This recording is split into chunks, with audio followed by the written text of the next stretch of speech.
you are being a part of a production based upon the founder Raymond Washington life or not, a documentary. Yeah. Is that true? Yeah, we're doing a movie called Birth of a Crip, which is Big U is involved. Like, but he got his hand in everything Crip related, cuz. Listen, man, that brother knows his stuff.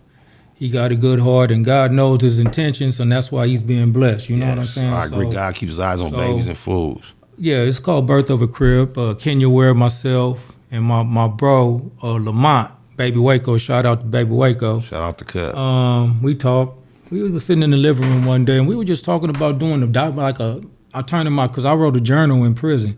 Was it? Is it out? No, not yet. But I turned them into memoirs. Kenya had talked to me into turning them into memoirs. So we talked about that. If you're looking to publish a plug, I'm looking for one. They got one right there. He can put you in touch with whoever, whenever, wherever. All right, go ahead. And we was talking about it. So we was like, okay, we're going to talk it in my own words. So we talked about that. Then she was like, well, we can make this into a movie.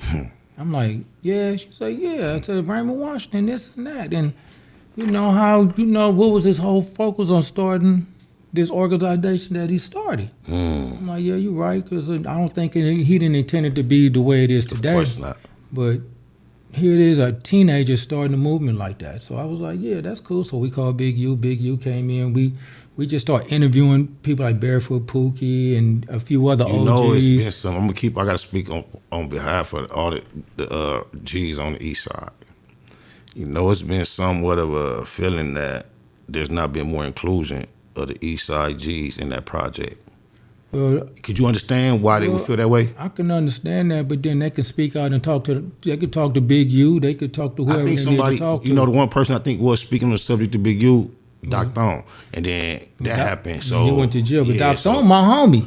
We all homies. No, Doc Thorne, I know him. I was in the module with Doc Thorne. Free the homie Doc, but yeah, that was my partner. You know, I know y'all from that generation where y'all know. Did you know my G homie Ron? King Ron? No, I didn't. But y'all have similar reputations. Yeah. Did you knew one of the Rons from I think I ran into the little one that was in the county. Shout out to Lil Ron. Yeah, on the set. He from the 9 block. He from my street. And I know the young one that I'll be talking to. The one that's still down? No, the one he out. He out? Yeah. It must be Baby Ron. Trinan, he living out. I don't know. I think 9-7? Yeah. Yeah, the only Ron from 9-7 is that I know that's out is Baby Ron. Yeah. Well, Lil Ron. The one that look like he white? No, it's another one. This is a young one. Younger than him? Yeah, that's Baby Ron, right? Yeah. He stay in Vegas, though. Okay. Well, I'll be talking to him. I think it's him. Online? No, I'll be talking on the phone. We'll figure it out. So, I mean, we got a lot of people that was there from the beginning. We talking about that was there when they was doing it. We interviewed these people, and I know a lot of homies from the east side was upset, but, bro, you got to speak out. Is it done already? Is it room for more inclusion? Well, all the interviews, but it's always room for inclusion. It's always room for I want to make an appeal on behalf of the homies that we can get any type of inclusion available. No press, no pressure. I could talk to Kenya and we can do it. Because right now, our whole focus is trying to get someone to, they on strike right now in Hollywood. Yeah, the writers, right. We trying to pitch our movie right now. Once again, it's the guy that might be able to help us facilitate some of that. We're going to put some pressure on him, man. The people got to speak up, man. I mean, I don't know a lot of the cats. They probably don't know me to come talk to me or whatever, but I mean. I think I hollered at Big U about it one time. He said something similar, like they got at me. I just did my part. Like, he wasn't really just proactive in going recruit and including. People got at him and he added to the project what he had, and they were just satisfied with that. And that makes sense. Because they act like Raymond, they never been on the west side hanging out, but yeah, he was in my neighborhood. He was at my house. So Tookie ain't more of the west side? Yeah. I think Tookie and Barefoot Pookie, and they had the west side. But Raymond was on the west side. I can imagine. He done been to my house and everything. The man, listen, man. When they grew up I'm not finna never debate or argue with you on no facts. When they grew up on 76, I used to sleep in the same bed with him. When my daddy was in the military, and when I'm at my grandmother's house, I slept in the same bed with that dude, Raymond. You know why I can relate to that so much? Because my brother is Big Spider, and his son is Tiny Spider. And when Tiny Spider was born, my brother was locked up. And he was really my son before he was, wiped his ass. So I feel you, yeah, go ahead. And you know, out of all the family members, me, Reggie, all the boys, like me, Reggie, Don, Lil Derard, Lil Derard was, I think, was born when Raymond got killed. I think Lil Derard. Michael White, that's the same. Okay. Just me and Reggie saw. Okay. All right. Only ones that really knew Raymond was me and Reggie.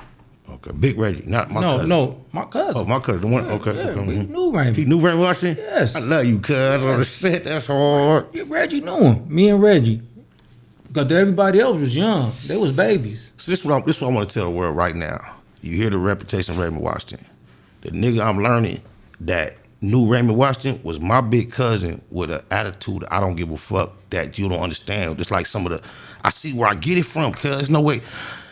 Go ahead. I'm learning something about myself, cuz. I was like kind of like bred through Reggie energy, aggressiveness, and I didn't know he was getting that from Raymond Washington. Go ahead, cuz that's deep to me. Yeah, man. On Crip. Reggie knew him. Reggie and me and Reggie, like the only really ones that really actually had interaction with him. You know what I'm saying? He done been to my house. Him and my mother was tight.